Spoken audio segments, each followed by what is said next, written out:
Hello and welcome to Techopia Live. I'm Michael Curran from the Ottawa Business Journal.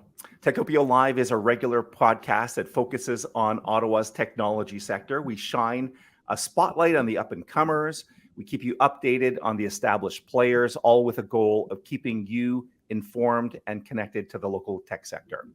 So this is a bonus episode of Techopia Live, and let me explain that a little bit for you.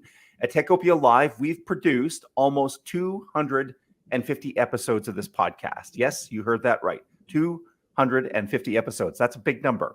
And you might be wondering, well, how is that possible? Well, the answer behind that is the fact that there's a number of what we call champions of Techopia that make an investment and allow us to do these interviews and daily news reporting, weekly email newsletters, and other regular events.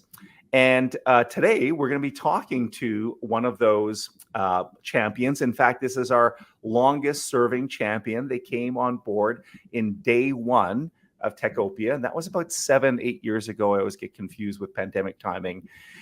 This company is a locally headquartered law firm with many practice groups. Of course, the one that's really of interest to us here today is the Business Law Practice Group. And their business lawyers have represented some of the the city's best known entrepreneurs over their history. And let's talk about that history. They recently celebrated, listen to this, their 50th anniversary. Isn't that a remarkable milestone? Of course, you might have figured out at this point, I'm talking about Perley-Robertson, Hill and McDougall. And today we talk to a partner in the business law group. He is a corporate and securities lawyer. He's also a 2022 recipient of 40 Under 40. He's going to share his observations today on what's happening in tech from a legal perspective. Please welcome Conor Cronin. Hey, Conor. Hi, Michael. Great to be here. I'm excited to have you, and thank you for all of the support that Perley-Robertson, Hill and McDougall has lended Techopia. You really do, as I indicated in the intro, it's because of companies like Perley-Robertson, Hill and McDougall that we're able to do this. So a big thank you to you. Well, it's been great. So let's start off with a very simple question. Introduce yourself a little bit, Conor, and tell us about the type of work you do at Perley-Robertson.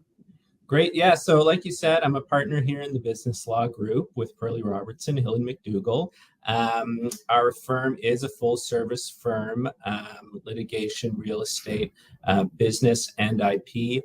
And some of the work that I work on, mainly mergers and acquisitions, securities work, financings, public companies, mining companies, tech companies, family businesses. It runs the whole gamut.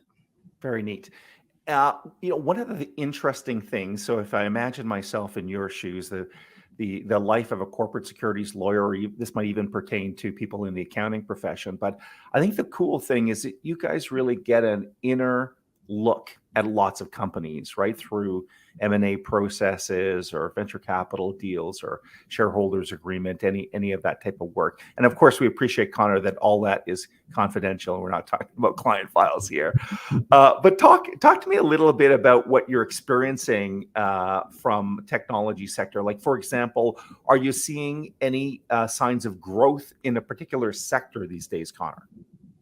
Well, early in the year to see what's to come, but we're anticipating, obviously, with the number of layoffs in the tech sector, does present an opportunity for new entrepreneurs to pursue new opportunities. So likely in the AI space. Likely in the Internet of Things and devices, software, and those types of things for sure. It's a good point. So we use this word sometimes, ecosystem, when we talk about the technology sector, and it is that, right? Like it's this thing, and things are born, and things die, and things renew, and so yeah. I do agree that, when there's some restructuring, and unfortunately we've seen some degree of restructuring, the cool thing about that is they're often absorbed by other companies, and they go on to create these like mini opportunities, right? Absolutely, yeah. When I started my legal career, we were coming out of the 2008 recession. And in that time, the ecosystem, especially in the tech sector in Ottawa, has exploded. And there may be more opportunity now, even with whatever's to come. And again, appreciating that confidentiality is key here. I want to ask you about the type of transactions that you might have been part of in 2022 or looking forward to in 2023. What type of transactions do you think you'll be working on? Like I said, the practice runs the whole gamut. So recently incorporated a new entrepreneur. He's starting a little tech company in the gig economy space. We're working on an M&A deal for an employee-owned company that we hope is successful for them. Financings for one of our public sector company who is in the EV component space, and a going public transaction for an IoT company. That's really cool. That's really neat that you're seeing all that type of activity. I wanted to ask Conor that there must be things that you recognize over and over, whether it's various types of transactions, M&A, venture capital, and maybe I'll call them barriers, right? So things, little business challenges that you're seeing over and over again. So in the spirit of trying to talk to our technology community here and say, keep an eye on these things, can you talk about some of the obstacles you might see over and over again, and maybe even a quick thought on what companies could be doing to smooth things out? We actually gave a presentation on this last spring for other solicitors, but basically it was preparing for M&A. You've got to get your ducks in a row, starting with your due diligence. Are all your agreements signed? Are they up to date? Are your leases in place? Is your employment agreements up to snuff? Are your IP transfer agreements solid? And then from there, if there's any kind of pre-closing reorganizations that you have to do in order to get to the space, that's definitely a gating item to get to closing. So making sure you've talked to your professionals from accounting and legal, so all your ducks are in a row for a smooth closing. And of course, it's in part about creating kind of a smooth process if you're going through M&A or transaction or whatever. It's also a way to make things like a lot more efficient, even from dealing with professional advisors, right? Like companies, should be making sure they've got their IPs taken care of, their employment agreements are signed, and the shareholders. These are like fundamental things that if they deal with, things are fundamentally going to flow. Yep. Better, right, Conor?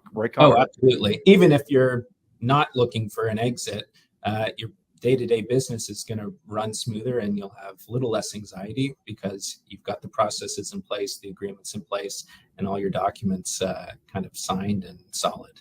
That's a good point. We don't only do these documents for transactions. They're important documents to have for day-to-day operations. Mm-hmm. We're going to wrap this up here in a minute, Conor, but I wanted to ask you about a trend that we're seeing. We're seeing it everywhere. It's remote work, right? So, and this is particularly, I think, true in the technology sector. So yes, many of us are working in hybrid. Often technology companies quite literally need the best talent they can find. And because of that, they're looking outside potentially of Ottawa, maybe even outside of a province, maybe even outside of a country. Well, there might be great HR reasons to attract that type of talent, but it might be causing some legal problems. So give us your quick take on any sort of the legal challenges that come from remote workers. Sure. Well, it's jurisdictional. Which law applies? Ontario employment law is some of the most stringent that we've seen in kind of in the world. But does it apply to you or the employees you're working with? So when it comes time to terminate an employee, or there's some question about a breach of that contract, where are you looking to enforce it? Do you have to do it here, or do you have to go out of country, out of province? And is that something then, Conor, so obviously it's good to get legal advice on something like this, but is that something then that a tech executive, tech HR department should come to you and have a proper discussion, and it should be written down in the employment agreement, or is it even more complex than that? I would say it definitely should be written in the employment agreement. It's definitely something Perley's can help with. Employment law is one of those things that is constantly evolving. I know enough as a corporate lawyer to get the employment lawyers involved, especially when there's on M&A transactions or with startups looking to hire outside of the founders. Get HR involved or get our employment lawyers involved so they can handle those very technical, surprisingly technical issues that are constantly changing. And yet another reason why Perley has all these practice groups. So you can keep it in, you can call a colleague in that has some expertise in that. Conor, once again, I want to thank you, and I want to thank Perley-Robertson, Hill and McDougall for the support they lend Techopia and for finding a bit of time for us and sharing some of your expertise. People can certainly reach out to Perley-Robertson, Hill and McDougall. It's Per-Law, if I remember correctly, PERLAW. I like the fact that you guys shortened it way down. .ca, by the way, .ca. That's right. So that's where you can check out more information from Perley. Thanks, Conor. Appreciate it. Thanks, Michael. Bye-bye. Bye.